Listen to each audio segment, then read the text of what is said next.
Terima kasih Anda masih bersama kami. Bagi Anda yang baru saja bergabung, kami hadirkan kembali 3 berita utama hari ini. Ratusan orang merusak rumah 2 tersangka yang menculik sekaligus membunuh korban atau bocah berumur 11 tahun di Makassar. Diduga kelaparan, biawak 1,5 meter masuk rumah warga di Kabupaten Pangkep. Proses evakuasi oleh tim pemadam kebakaran berlangsung dramatis.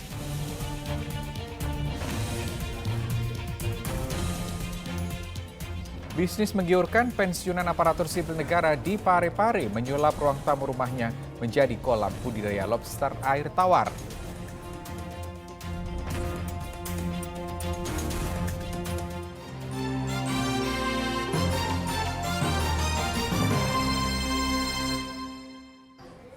Sejumlah relawan di Kabupaten Pangkep mendistribusikan bantuan logistik ke desa yang terisolasi karena terhalang banjir. Para relawan harus menyeberang Sungai Tombolo yang arusnya sangat deras.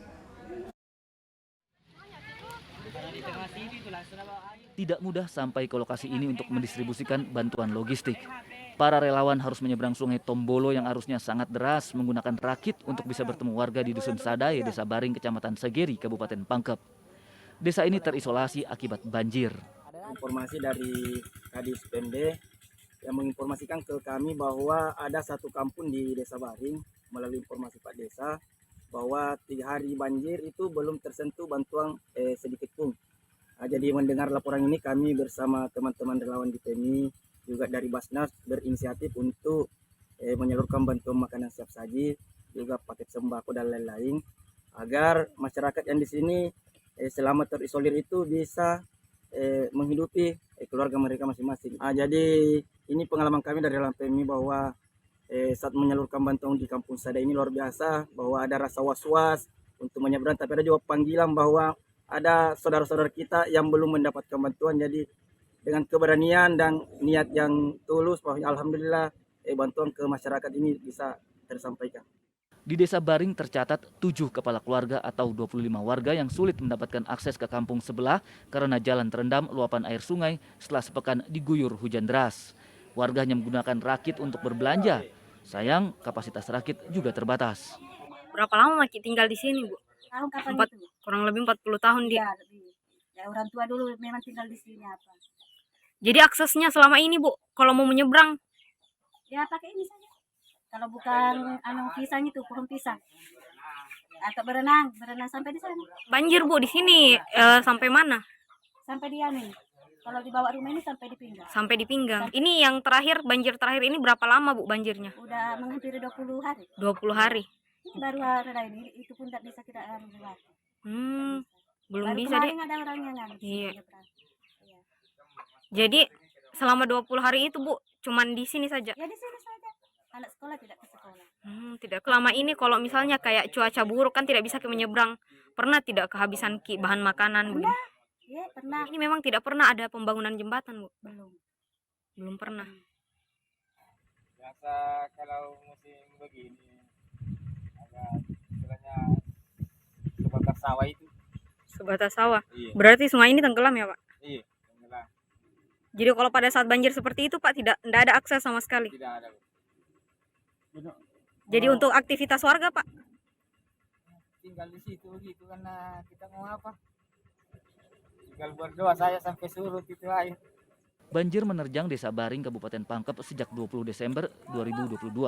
Tidak ada fasilitas jembatan mengakibatkan desa itu tiap tahun kebanjiran karena luapan air Sungai Tombolo seiring intensitas hujan tinggi.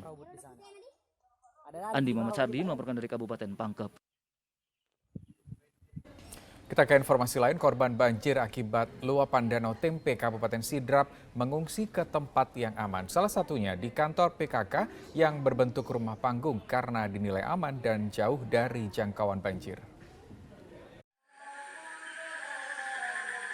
Khawatir rumah terendam banjir dan roboh saat angin kencang memicu sejumlah warga di tepi Danau Tempe, Kelurahan WTE, Kecamatan Telu Limpoe, Kabupaten Sidrap mengungsi ke tempat yang aman.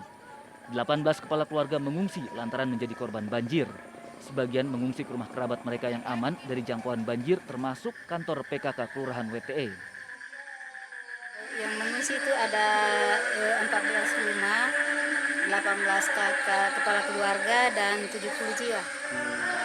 Ini saya lihat ada beberapa keluarga yang mengungsi di fasilitas kelurahan itu. Itu seperti apa? Ini salah satunya dia mengungsi, ada 3 kakak yang kita pergunakan sebagai bentuk perhatian kepada masyarakat yang mengungsi. Dipergunakan ini kantor PKK itu dipakai warga yang sedang mengungsi.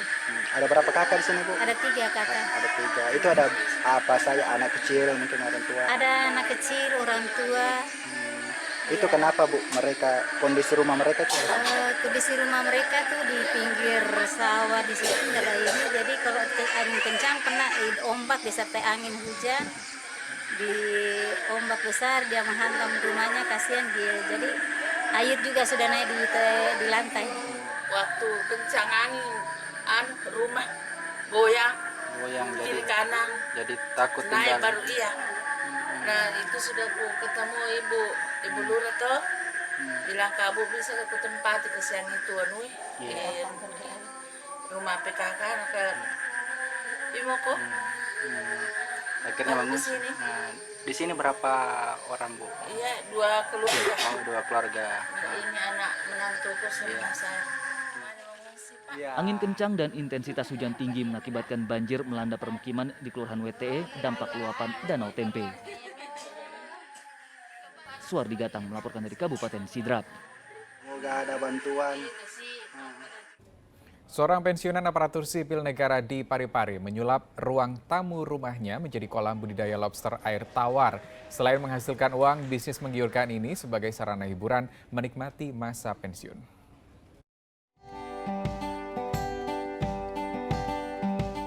Usia senja bukanlah akhir produktivitas. Buktinya, Abdul Hamid yang berumur 65 tahun masih merintis budidaya lobster air tawar.